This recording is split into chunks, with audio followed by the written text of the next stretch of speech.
Ok, vamos então à nossa pregação. Provérbios capítulo 2, versículos 6 a 22. Provérbios 2, 6 a 22. Os que estavam aqui ou os que acompanharam no site a pregação passada de domingo devem se lembrar que eu preguei neste capítulo até o versículo 5, do 1 ao 5.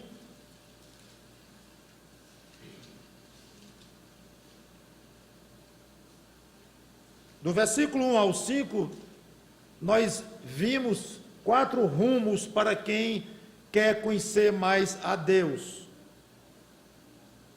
Crer no que Deus diz, obedecer, orar por entendimento e procurar intensamente a sabedoria de Deus pelas Escrituras. O resultado disso, vimos no versículo 5, é o temor e o conhecimento de Deus. Muito bem, no restante do capítulo, o autor fornece informações valiosas sobre a própria sabedoria. O tema continua sendo este, de sabedoria de Deus, e os efeitos práticos na vida do crente. Eu quero ler os versículos de 6 a 8. Nós, na realidade, vamos ler até o 22, que é o final do capítulo. Lê, Diego, vamos tratar. Mas eu quero ler até o versículo 8. Então, Provérbios 2, de 6 a 8, diz: Porque o Senhor dá a sabedoria e da sua boca vem a inteligência e o entendimento. Ele reserva a sabedoria, verdadeira sabedoria, para os retos. É escudo para os que caminham na sinceridade. Guarda as veredas do juízo e conserva o caminho dos seus santos. Vamos orar. Santo Deus, nosso bom Pai, que o Teu Espírito Santo nos ajude a entender um pouquinho do valor, da importância de recebermos de Ti a verdadeira sabedoria. E que o Teu Espírito Santo, esse mesmo Espírito, nos ensine agora o que vamos falar aqui, para uma prática de vida cristã mais forte e ainda, antes disso, para um envolvimento pessoal contigo, da parte de cada um de nós, ainda mais íntimo. É em nome de Cristo que nós pedimos e agradecemos. Amém.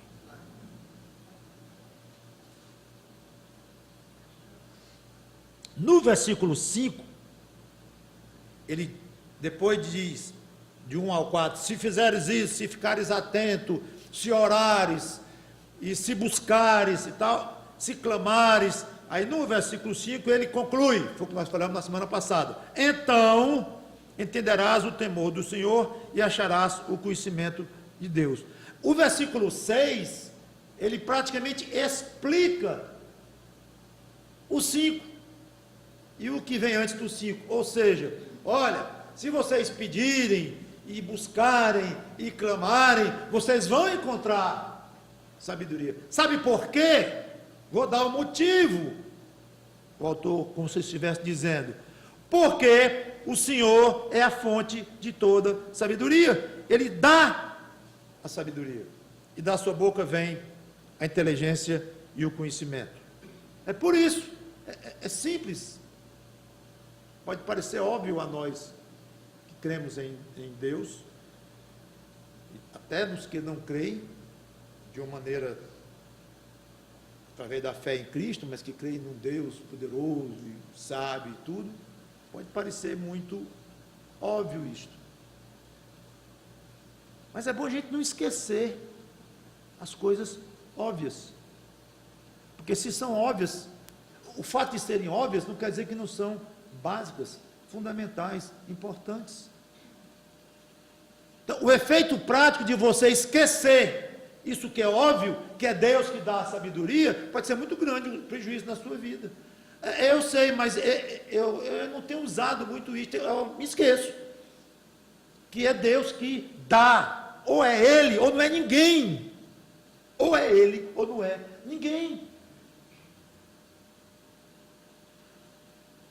O Novo Testamento aplica essa mesma verdade para o Senhor Jesus Cristo, tornando-se, inclusive, uma prova, uma das muitas provas da divindade do Senhor Jesus Cristo. Colossenses 2 e 3. Colossenses 2 e 3.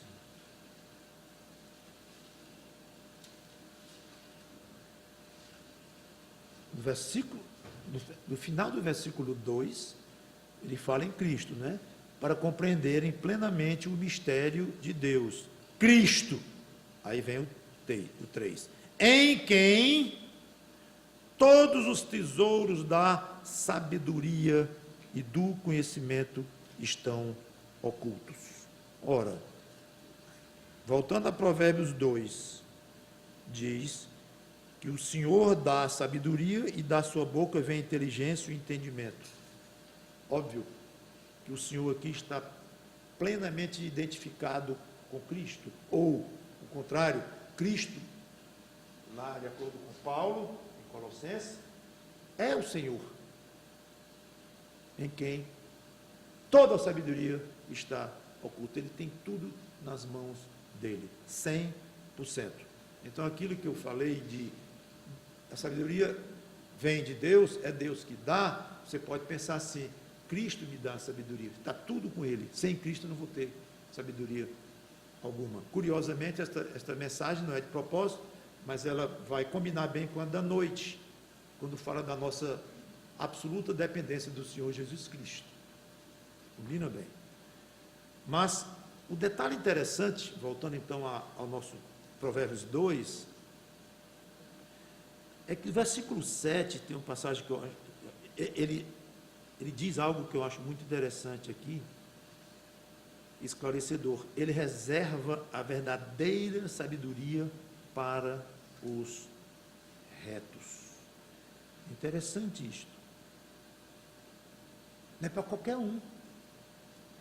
A sabedoria de Deus é exclusiva para um tipo de gente ou de pessoas. É claro isto.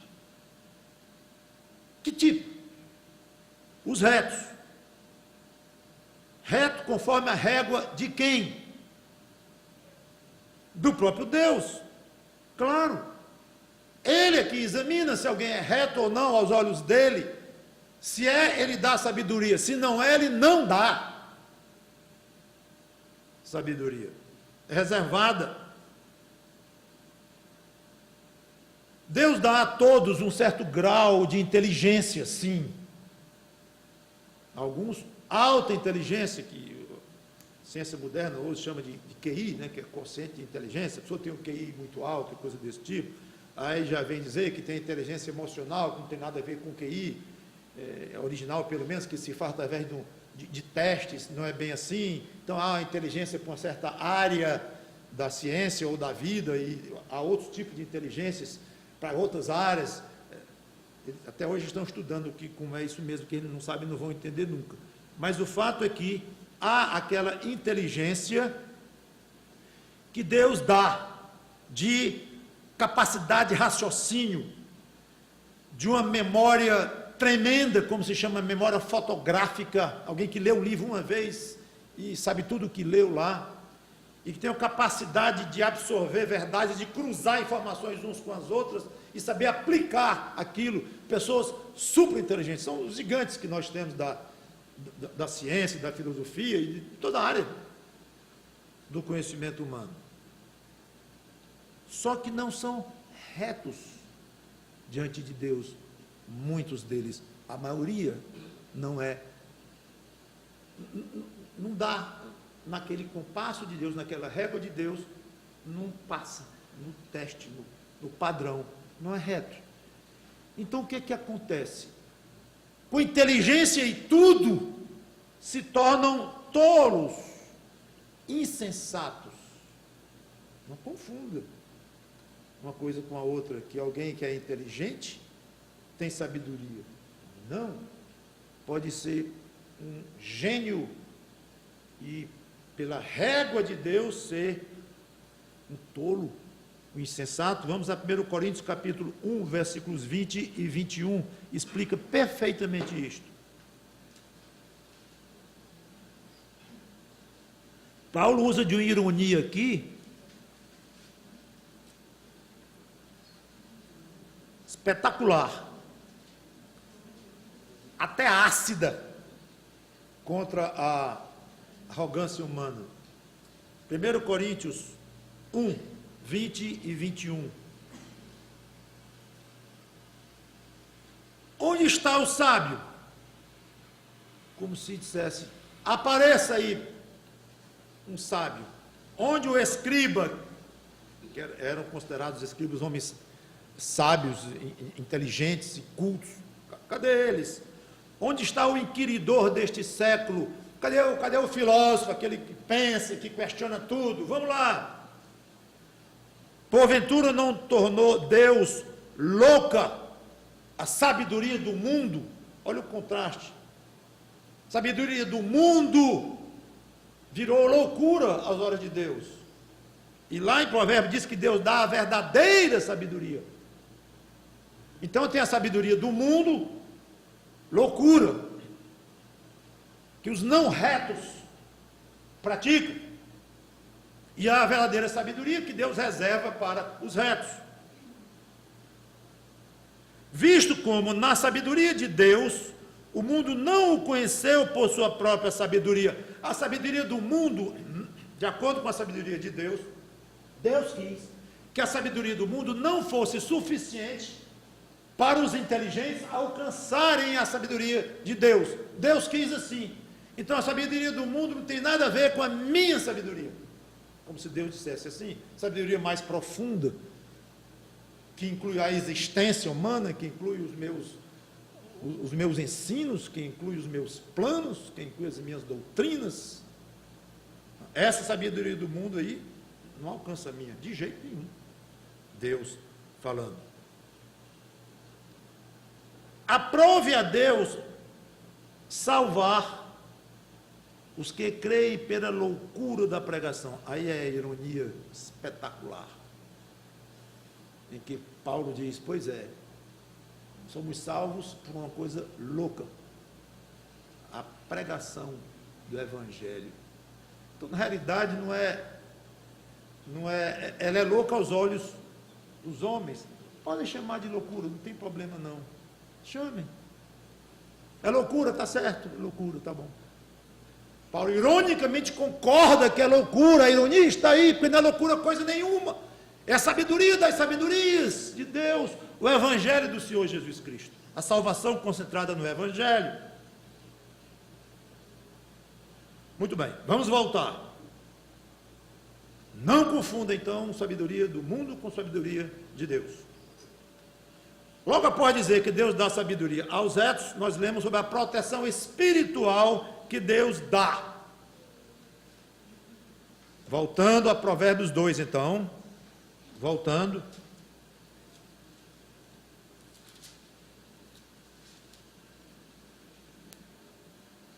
No versículo 7, ele diz que Deus dá aos sinceros, ele é como se fosse um escudo.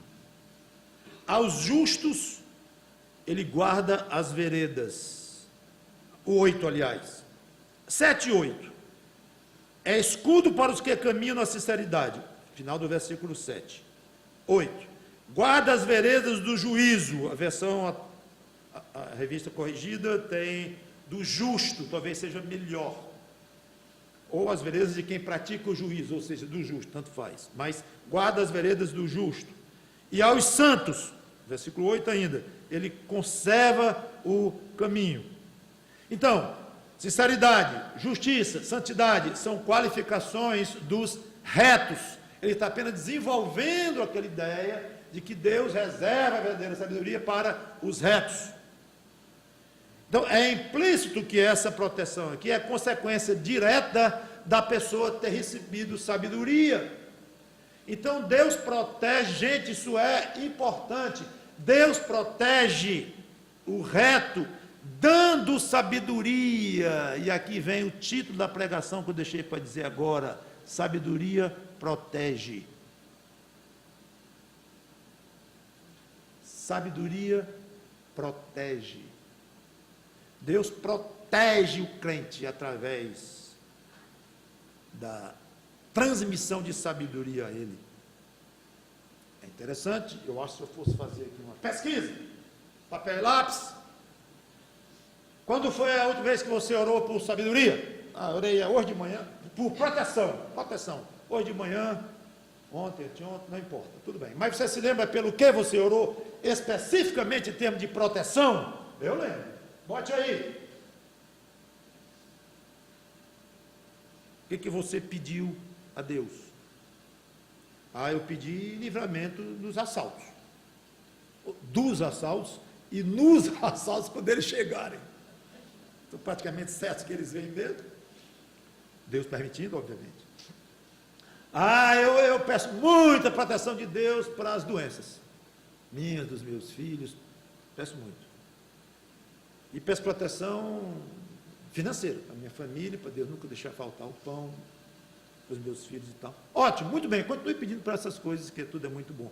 Mas, quando pensar em proteção na próxima vez, pense na transmissão de sabedoria, que Ele protege espiritualmente. Senhor, me dá sabedoria, porque eu tendo sabedoria, eu estarei protegido espiritualmente. Raramente, ou talvez nunca, a gente pensa na sabedoria como uma arma protetora, um escudo. E ele diz aqui, ele é escudo aos que são sinceros. Está claro aqui, não descobri nenhuma verdade.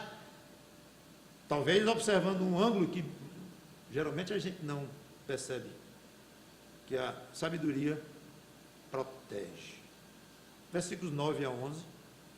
Então entenderás justiça, juízo e equidade e todas as boas veredas, porque a sabedoria entrará no teu coração, e o conhecimento será agradável à tua alma. O bom siso, ou bom senso, te guardará, e a inteligência te conservará. Esses 3 versículos aqui são quase repetição dos versículos de 1 a 5 que eu preguei na mensagem passada, com uma diferença sutil, mas lá fala da necessidade de buscar sabedoria. Parece que aqui ele desenvolve o assunto, ele entra em mais detalhes, talvez partindo do princípio que a pessoa encontrou sabedoria, mas precisa crescer dela, não fazer disso uma coisa estática. Eu perdi minha caneta, procurei, dei uma busca na casa inteira, encontrei minha caneta, ótima, aquilo encerrou, encontrou a caneta, bota no bolso, continua a sua vida. Diferente de você dizer, eu estou buscando ser mais paciente, estou procurando, lutando para isso, para ser mais, por exemplo, paciente. Não vai ter um dia que você vai chegar aqui e dizer, eu quero dar um testemunho. Diga, meu irmão, encontrei a paciência. Encontrei minha caneta embaixo da cama, agora sou a pessoa mais paciente do mundo. Encontrei hoje. Vocês vão ver que paciência. Esse microfone está baixo, aumenta esse microfone, aí já está falhando na paciência. Ou seja, você não vai encontrar a paciência de uma maneira total, nunca. E as virtudes cristãs, eu dei a paciência como um exemplo só. Pois a sabedoria cai nessa categoria. Busque sabedoria. E meu amigo, vá buscando, viu? Vá buscando. Então é interessante porque à medida que você encontra a sabedoria de fato na fonte que é Deus e recebe dele um pouco de sabedoria, você busca mais e ele dá mais, e você busca mais e ele dá mais. Nunca você vai chegar ao ponto de dizer, encontrei toda a sabedoria.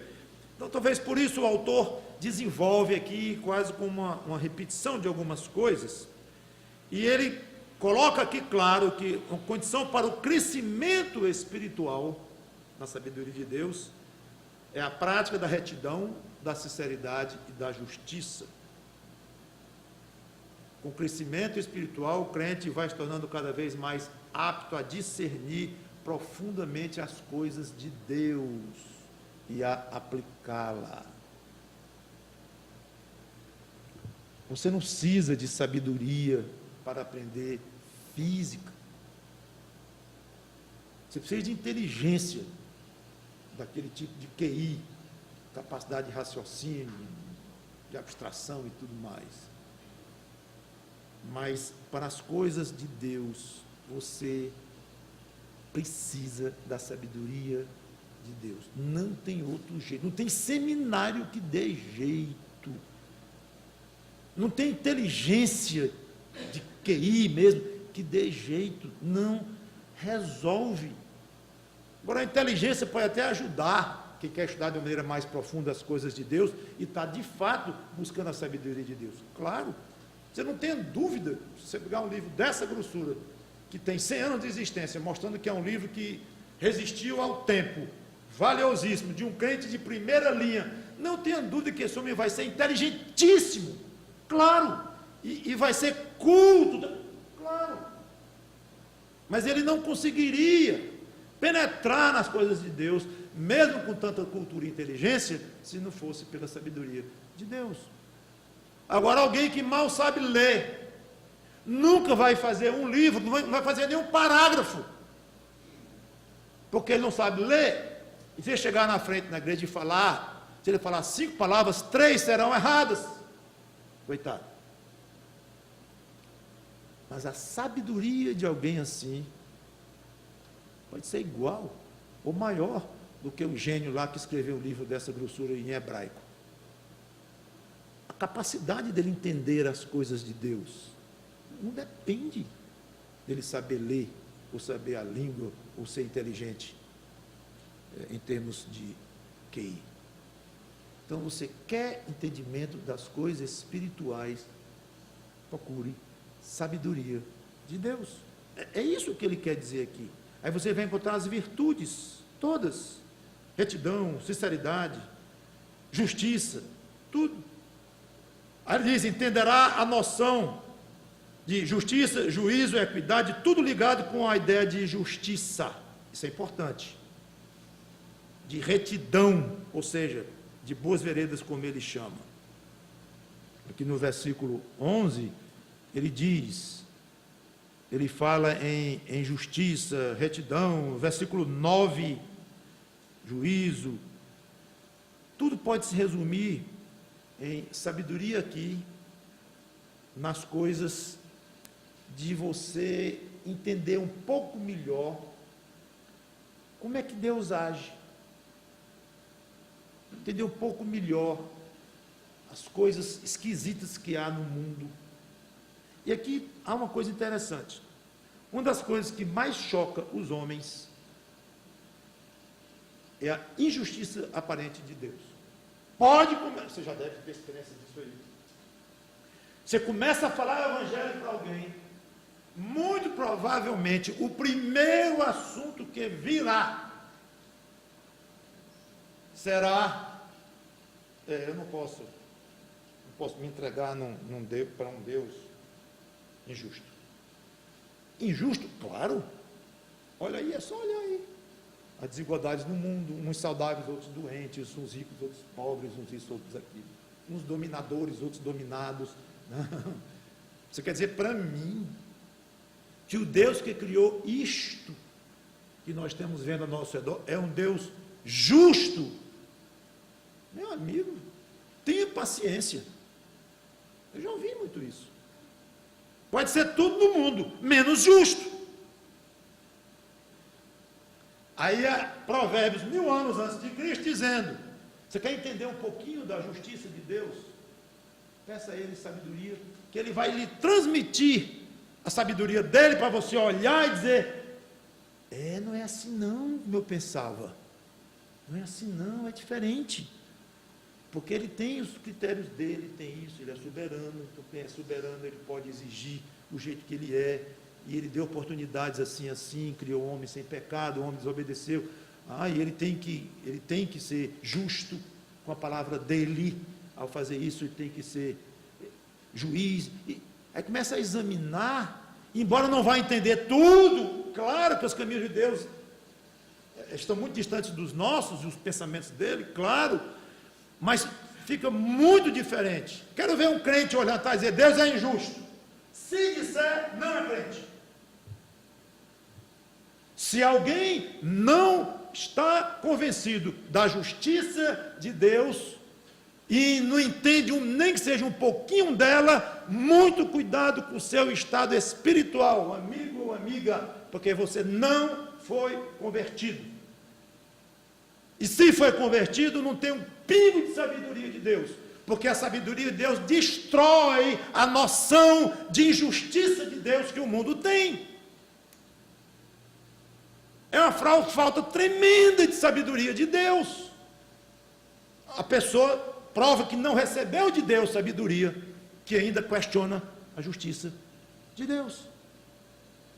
Obviamente vai ter um elemento de fé, e é óbvio, não é convertido, então tem fé. Então a fé vai se somar ao conhecimento que Deus vai dar, pouco que seja, para a pessoa entender, pouco que seja, a justiça de Deus. Não vai entender nunca tudo que eu estou dizendo, mas vai se conformar de uma maneira confortável no seu coração, tanto pelo conhecimento que Deus dá ao reto, quanto pela fé, que é utilizada na hora que falta, claro, mais conhecimento ainda para conhecer melhor, que nós nunca vamos conseguir, porque somos criaturas. Então veja como o efeito prático disso aqui é muito grande.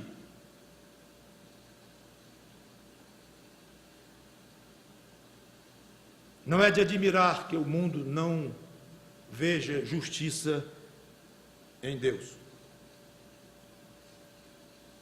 porque não compreendem coisa nenhuma das coisas de Deus. Vamos para frente, já estou querendo encerrar. Mais algumas consequências práticas de quem alcança a sabedoria de Deus. Bonito isto. Versículo 11. 10. Porque, 10.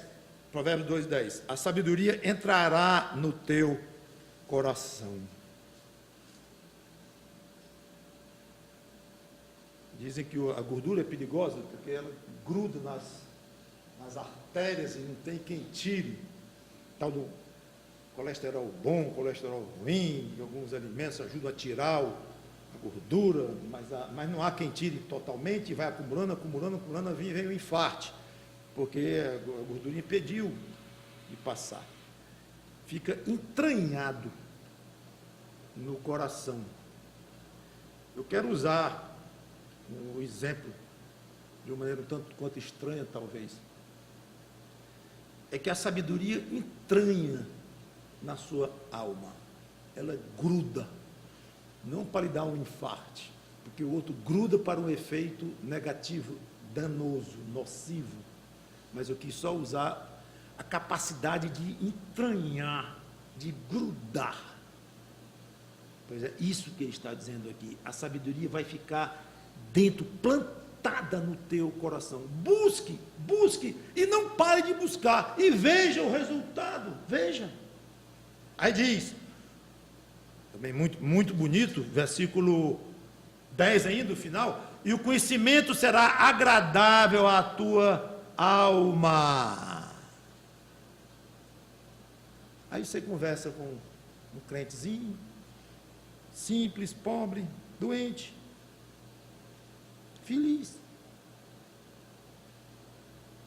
Aos olhos do mundo é um pobre alienado. Mas se ele é um crente e ele buscou sabedoria de Deus, ele sente um negócio dentro dele tão bom. Bom. Coitado, liquidado, já disse, né? Doente, pobre, sem recursos, se acabando ali. Mas ele gosta de ter Deus no coração dele. Alguma coisa o agrada muito por ser crente, por ter segurança de que vai para o céu, que esse mundo é uma desgraça, que isso não vale coisa nenhuma mesmo. Aquilo entra no coração dele. Não tem psicólogo, psiquiatra, remédio que tire aquilo dele. Ele sabe, ele gosta de ter Deus, ele gosta de conhecer a Deus, ele curte. É uma palavra hoje divulgada aí, por aí tudo, mas é isto. Ele gosta, porque é agradável. Agora você entrevista um homem culto, autor de livros, famoso no mundo inteiro, erudito, sem Deus. Um homem desse vai ser amargo ou confuso, insatisfeito, tristonho, vazio, ou uma soma disso tudo. Leia. Não estou imaginando, não. Leia. Entrevista de homens de idade, cultíssimos, inteligentíssimos, brilhantes. Leiam, para vocês verem o que esses homens têm no coração deles. Da alegria, receber a sabedoria de Deus. Versículos 12 a 19, eu vou passar correndo, e eu vou encerrar com 20 e 22. 12 e 19 eu vou passar correndo, porque ele vai falar aqui de que a sabedoria protege, porque ele diz que a sabedoria protege, mas de que e de quem? Então ele desenvolve isso aqui, mas eu não vou entrar em detalhe. De 3 tipos de situações ou de pessoas: do caminho do mal, de homens que dizem coisas perversas, e de mulheres adúlteras e maliciosas. Vamos lá. Então, 12 a 19, bem rápido. Para te livrar, ele está dizendo, então, de que você vai ser livre? Do caminho do mal e do homem que diz coisas perversas, dos que deixam as veredas da retidão para andarem pelos caminhos das trevas, que se alegram de fazer o mal, folgam com as perversidades dos maus, seguem veredas tortuosas e se desviam dos seus caminhos. Então, até aqui ele concentra na companhia de homens que deixam o caminho do bem para o caminho do mal, que dizem coisas perversas, homens sem Deus. A sabedoria livra você desse tipo de companhia. Quem recebe a sabedoria de Deus não suporta esse tipo de companhia. Aí vem o terceiro, 16. Para te livrar da mulher adúltera, da estrangeira que lisonjeia com palavras, a qual deixa o amigo da sua mocidade, é o marido aqui, que quer dizer, viu? A qual deixa o amigo da sua mocidade, que é o marido, e se esquece da aliança do seu Deus, porque a sua casa se inclina para a morte, e as suas veredas para o reino das sombras da morte. Todos que se dirigem a essa mulher não voltarão, e não atinarão com as veredas da vida. Então a Bíblia, o próprio livro de Provérbios tem muito a falar ainda sobre a mulher adúltera. É um perigo para um homem ou solteiro ou casado de qualquer forma. E é um caminho muitas vezes sem volta quem se envolve com esse tipo de mulher. Então, versículos 20 a 22. Agora, observe como que de uma maneira prática, comunhão ou companhia de homens ruins, perigo de ser traído por mulheres perigosas, tudo isso, coisas práticas que nós enfrentamos no dia a dia, a sabedoria de Deus protege disto. É impressionante, irmãos, o efeito prático. Então, assim, como que concluindo, andarás pelo caminho dos homens de bem e guardarás as veredas dos justos, porque os retos habitarão a terra. Olha o nome reto de novo, aqueles para os quais Deus reserva a verdadeira sabedoria. Os retos habitarão a terra e os íntegros permanecerão nela, mas, ao contraste, os perversos serão eliminados da terra e os aleivosos no original significa desleal, fraudador, serão dela desarraigados. Então ele termina tudo e diz que o homem que tem sabedoria de Deus vai andar por caminhos excelentes e vão habitar a terra, os outros serão desarraigados. O que quer dizer exatamente esse herdará a terra e será desarraigado? Há estudiosos que pensam que se refere à vida aqui mesmo, no sentido de que pessoas sérias são reconhecidas e têm aqui a sua morada e vivem em paz, e que pessoas ruins, criminosos e tudo, são alijados da sociedade, são afastados e coisas assim. Há um certo sentido disso, eu não concordo 100%, porque eu acho que na terra do jeito que ela é, os homens maus se dão melhor do que os retos, e estão muito bem, e quanto mais dinheiro, mais as pessoas se dobram diante dele, dão medalhas e dão prêmios e tudo mais, e as honram, e quanto mais poder político. Então essas coisas do mundo transformam, ou encobrem um caráter ruim e se dão muito, muito bem. Então eu não concordo bem com que esta afirmação fala na vida da terra. Aqui, agora se olhar para o milênio, para o reino de Cristo, vai ser o inverso disso aqui, ainda vai ter algum tipo de mal, ainda vai ter algum tipo de pecado, mas será punido por Cristo imediatamente, que estará reinando aqui, e que a terra se deleitará na abundância de paz.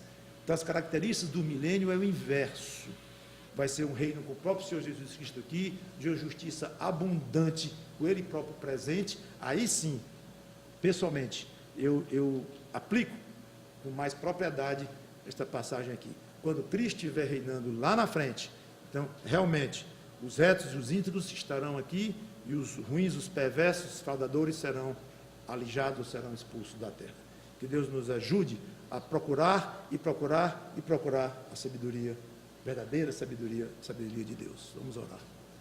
Obrigado, Senhor Deus, pela Tua palavra, que nós possamos entender um pouco o valor desta sabedoria para a nossa vida prática, para a nossa comunhão contigo, para o nosso exercício cristão, em todos os aspectos. Como é importante buscar essa Tua sabedoria. Em nome de Cristo, sabedoria de Deus, como Ele é chamado, nós te pedimos e agradecemos. Amém.